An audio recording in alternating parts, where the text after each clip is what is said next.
নলছিরা থেকে চেয়ারম্যান ঘাট পর্যন্ত নদীপথটি হাতিয়ার মানুষের জন্য মৃত্যুপাত। বাস্তব অভিজ্ঞতার বর্ণনা দিলেন আয়াত হোসাইন জুয়েল। দ্বীপের হৃদয় 24, দ্বীপের মানুষের হৃদয়ের কথা কয়।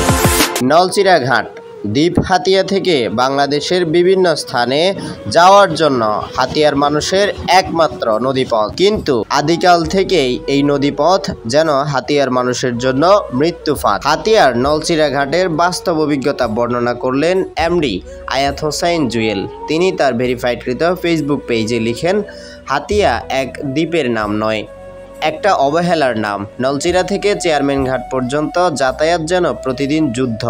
একটু আবহাওয়া খারাপ হলেই সমস্ত যোগাযোগ বন্ধ হয়ে যায়। এই বিচ্ছিন্নতা শুধু যাতায়াতের কষ্ট নয়, এটি হয়ে দাঁড়িয়েছে জীবন মৃত্যুর সীমারেখা। গতকাল এমনই একদিন ছিল, আবহাওয়া খারাপ হওয়ায় হাতিয়ার সাথে সকল নৌ যোগাযোগ বন্ধ ছিল।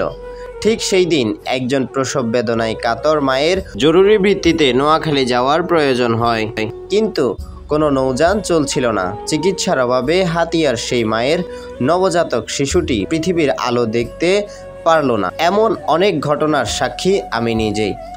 এই মৃত্যু নিছক একটি দুর্ঘটনা নয়, এটি একটি অব্যবস্থাপনার ফল। হাতিয়ায় নেই কোনো গাইনি বিশেষজ্ঞ, সিজারিয়ান বিশেষজ্ঞ ডাক্তার, নেই মানসম্মত চিকিৎসা, নেই নিরাপদ যাতায়াত। কেউ গুরুতর অসুস্থ হলে তাকে নোয়াখালী নিতে হয় নদীপথ পাড়ি দিয়ে, যেখানে ঝুঁকি আর সময় দুই ভয়াবহ।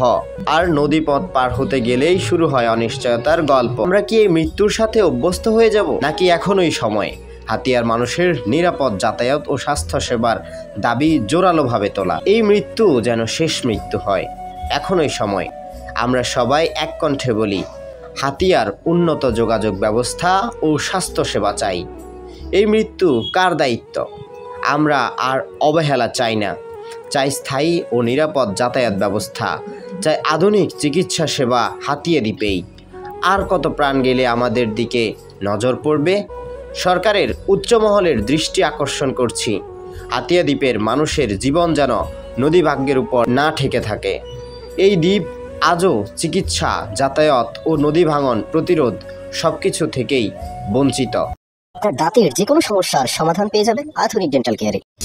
দ্বীপের হৃদয় 24, দ্বীপের মানুষের হৃদয়ের কথা কয়।